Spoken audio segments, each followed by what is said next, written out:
Izin perkenalkan diri, nama saya Oliviana Muhammad dan NPM 24101158. Nama saya Natalia Manu dengan NPM 24521108. Nama saya Emil Astuti Gradisna dengan NPM 2412011105. Nama saya Andrea Sunabila dengan NPM 24120115. Perkenalkan, nama saya Sukasari dengan NPM 2412011604. Nama saya Muhammad Sukardusa dengan NPM 24121105. Oke, jadi pada hari ini kami akan mempresentasikan hasil diskusi kelompok kami, yaitu mengenai perkawinan adat kampung. Yang pertama itu adalah latar belakang perkawinan adat kampung. Perkawinan adat kampung itu merupakan tradisi penting yang tidak hanya menyatukan dua individu, tetapi juga dua keluarga besar dengan nilai sosial, religi, dan adat yang diwariskan secara turun-temurun. Masyarakat kampung yang terdiri dari adat saribati dan pepadu memiliki tahapan serta ritual perkawinan yang khas dan syarat makna, mencerminkan identitas budaya serta falsafah hidup sendiri. Di era modern, tradisi ini menghadapi tantangan karena pengaruh globalisasi, perubahan cara pandang generasi muda, serta alasan biaya dan waktu. Banyak prosesi yang disederhanakan atau ditinggalkan, sehingga berpotensi meninggalkan nilai-nilai luhur yang terkandung di dalamnya. Meskipun demikian, perkawinan adat kampung tetap memiliki peran penting dalam menjaga moral, etika, kehormatan, dan kebersamaan, serta memperkuat kekerabatan dan identitas budaya. Oleh sebab itu, perlu kaji dan upaya pelestarian agar tradisi ini tetap relevan dan dapat diwariskan kepada generasi mendatang. Lalu yang selanjutnya itu ada definisi dan tahapan-tahapan perkawinan adat kampung. Masyarakat kampung terdiri dari ulun kampung atau masyarakat asli dan masyarakat pendatang. Ulun kampung terbagi menjadi dua gerai, yaitu padu dan saribati, yang masing-masing memiliki aturan adat perkawinan yang berbeda. Meski begitu, seluruh masyarakat adat kampung memiliki tradisi lama dalam perkawinan, salah satunya sebanggangan atau kawin lari. Sebanggangan itu biasanya terjadi karena cinta yang kuat atau karena pihak laki-laki tidak mampu memenuhi dari adat. Tradisi ini menjadi awal terjadinya perkawinan antara kuli dan mehanai, bujang dan gadis yang takut tidak mendapat restu keluarga dan tetap ingin mengikuti adat. Dalam proses pra perkawinan terhadap tahap pengawitan, yaitu pada pemberitahuan dari pihak gadis berupa surat dan sejumlah uang ditinggalkan sebelum ia berkari. Setelah gadis sampai ke rumah pihak laki-laki, keluarga bujang melapor ke penyumbang. Lalu dilakukan musyawarah untuk menuju putusan yang menyampaikan permintaan maaf atau mata pengunduran senjata atau mata salah kepada keluarga gadis. Selanjutnya ada proses pelaksanaan perkawinan sebuah bukaan. Yang pertama adalah masalah. Pihak keluarga bujang mengirim penyimbang untuk memberitahu keluarga gadis bahwa si gadis berada bersama mereka. Penyimbang membawa senjata atau keris atau tutup dan ditinggalkan di rumah keluarga gadis sebagai simbol tanggung jawab hingga ada kesepakatan adat. Lalu yang kedua ada nembak bedil. Keluarga gadis memberitahu masyarakat adat dengan tembakan bedil adat. Jika anak pertama 24 tembakan, anak kedua dan seterusnya 12 tembakan. Ini menandakan terjadinya keseimbangan. Lalu yang ketiga, masang pajangan. Keesokan harinya, keluarga bujang memasang pajangan dan memotong hewan untuk acara ngeradol sebagai tanda bahwa mereka menerima calon mantu. Lalu yang keempat, pulang kembali. Beberapa hari setelah pajangan, keluarga besar bujang bermusyawarah menentukan waktu pernikahan serta mempersiapkan kebutuhan perabot, perlengkapan dan lainnya. Lalu yang kelima ada kayonan. Penyimbang keluarga bujang memberi kabar kepada keluarga gadis mengenai waktu dan tanggal pelaksanaan pernikahan. Lalu yang keenam ada kumpulan balak, pertemuan adat besar antara kedua keluarga bujang dan gadis untuk memutuskan adat serta teknis pelaksanaan pernikahan. Yang ketujuh, sujud dan sampaian. Setelah tercapai kesepakatan, dilakukan prosesi sujud oleh kedua calon mempelai. Dilanjutkan persampaian antara keluarga kedua belah pihak sebagai tanda bahwa persoalan telah selesai. Yang ke-8, cabut. Rapat besar adat untuk proses penjemputan calon mempelai perempuan oleh penyimbang dan keluarga besar si bujang. Yang ke-9, ijab kabul. Tahap akhir setelah semua prosesi selesai, yaitu akad akad yang dilaksanakan di tempat yang telah ditentukan. Selanjutnya ada ritual dan upacara perkawinan adat kampung. Yang pertama ada nindai. Pemilihan bibit bobot bebek calon mempelai pada sini mulai jarang dilakukan sejak 1980-an. Yang kedua ada nyelundup atau penjajakan. Orang tua laki-laki berkunjung secara sederhana untuk menanyakan apakah si perempuan sudah ada yang melamar.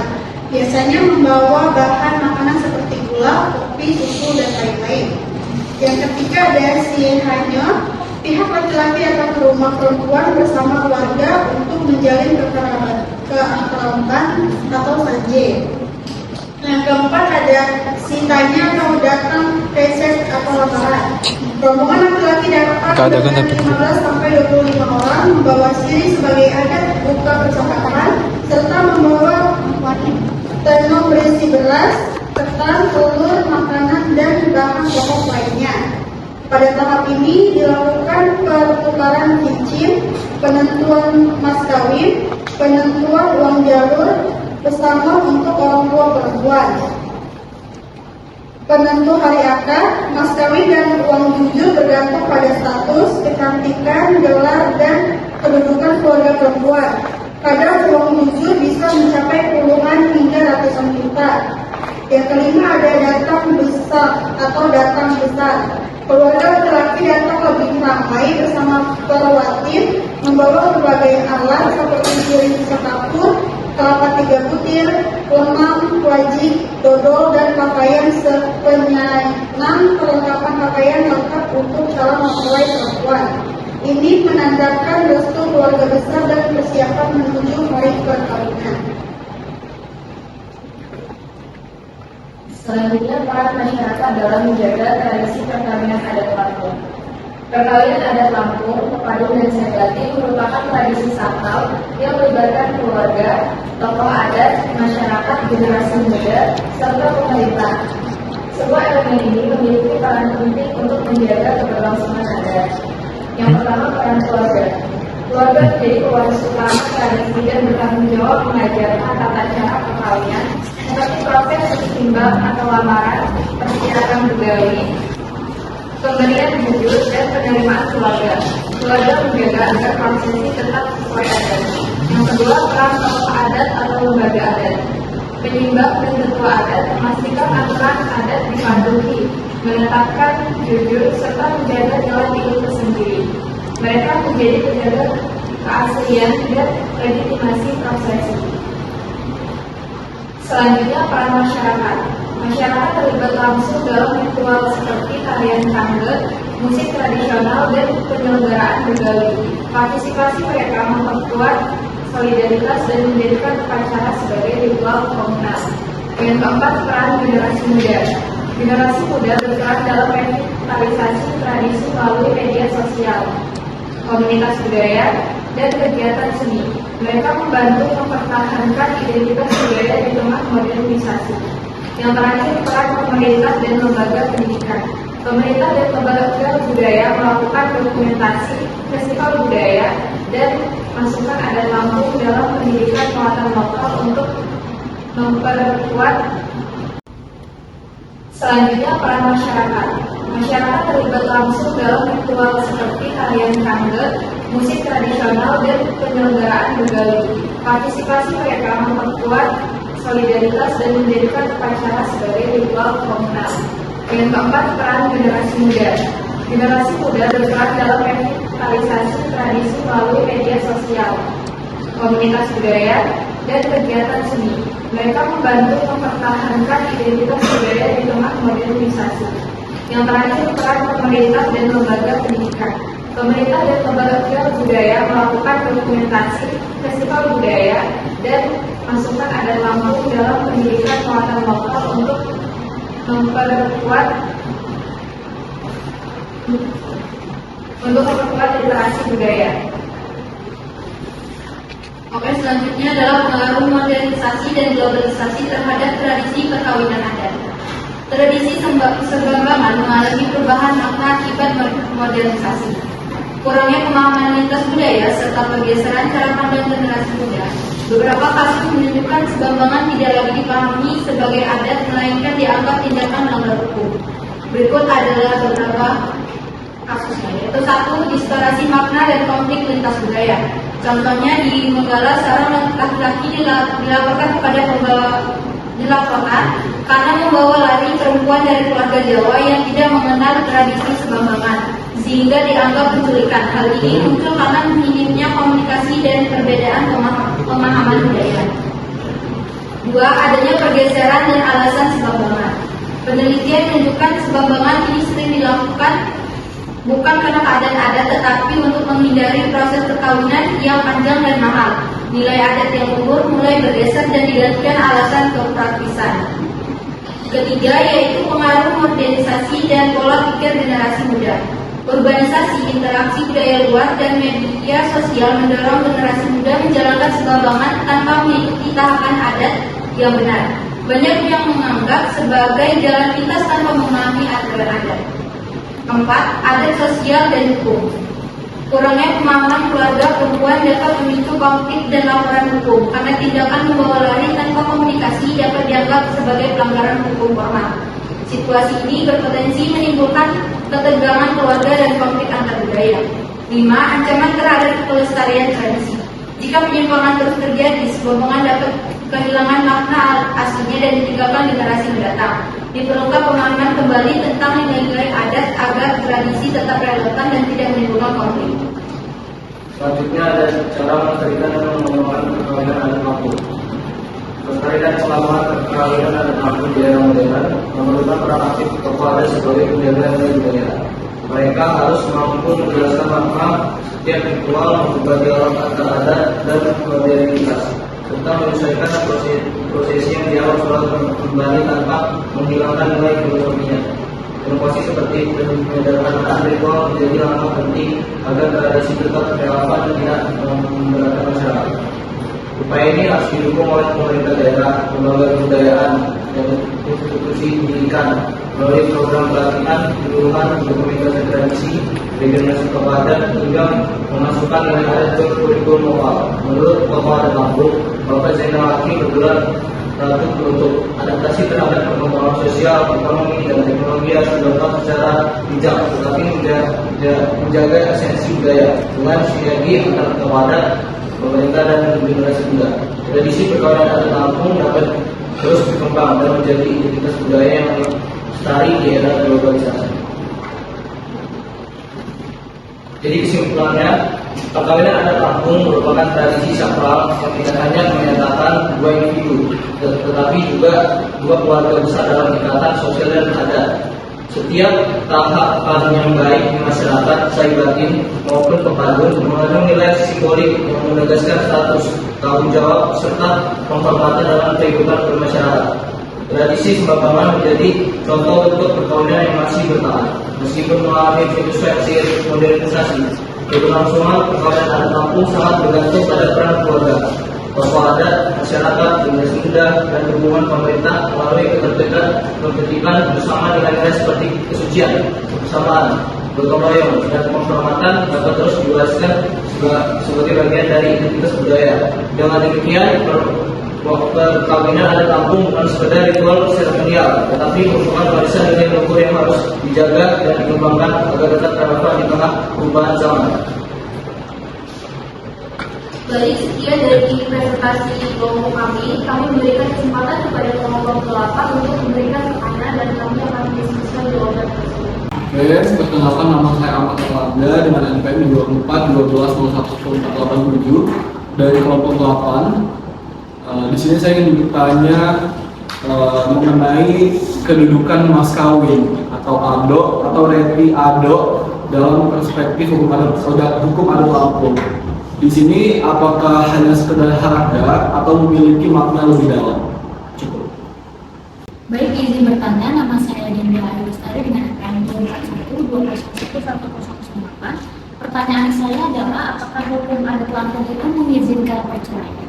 Kalaupun iya, bagaimana prosesnya dan apa konsekuensi adatnya? Perkenalkan, nama saya Muhammad Rizky Saputra dengan NPM 241138 Jadi sesuai dengan apa yang kalian jelasin, saya memiliki beberapa pertanyaan. Apa sanksi adat yang diberikan jika terjadi pelanggaran berat dalam pelaksanaan perkawinan adalah hukum? Misalnya sembambangan, kawin lari yang tidak diselesaikan secara adat. Terima kasih. Baik, terima kasih kepada Bapak Pembuatan atas pertanyaannya. Izinkan kami untuk berdiskusi dulu kurang lebih dalam waktu 5 menit. Terima kasih. Saya akan menjawab pertanyaan dari Amar.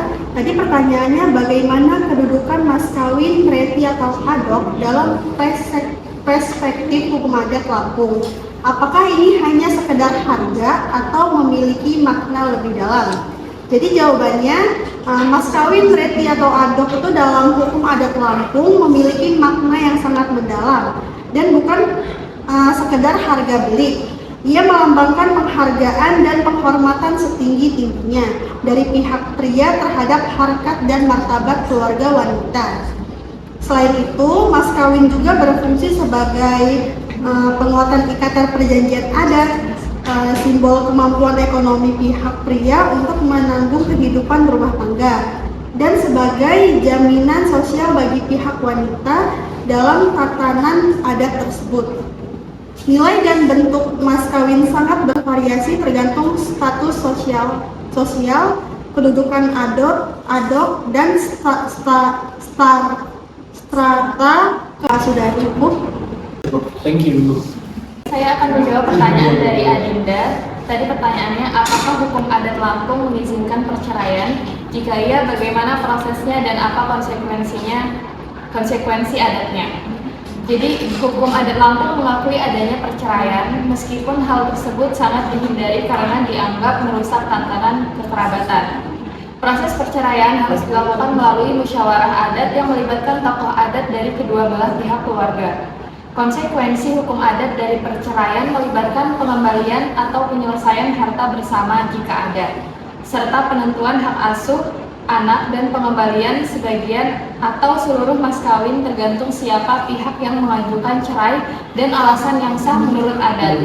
Tujuannya adalah memastikan semua kewajiban adat terselesaikan dan tidak menimbulkan dendam antar keluarga di kemudian hari. Apakah sudah cukup? Cukup, terima kasih. Menjawab pertanyaan nomor 3 yang ditanya oleh Rizky. Jadi pertanyaan itu, apa sanksi adat yang diberikan jika terjadi pelanggaran berat dalam pelaksanaan perkawinan adat Lampung? Misalnya sembambangan, kawin lari yang tidak diselesaikan secara adat. Jadi jawabannya itu pelanggaran berat terhadap hukum adat perkawinan seperti sembambangan yang tidak segera diurus secara adat atau misalnya cakap padun atau sumpah serapah dalam proses sengketa. Dapat dikenakan sanksi adat yang tegas. Sanksi ini tidak hanya bersifat denda, uang atau barang, tetapi juga dapat berupa sanksi sosial seperti dikucilkan sementara dari pergaulan adat atau bahkan pencabutan hak-hak adat, dicabut adok atau gelarnya. Sanksi ini bertujuan untuk menjaga marwah ketertiban hukum adat serta memaksa para pihak untuk kembali menyelesaikan masalah melalui jalur musyawarah adat yang sah. Sekian, terima kasih. Apakah rekan Rizky cukup? Terima kasih, sudah cukup. Baik, sekian presentasi kami pada hari ini. Assalamualaikum warahmatullahi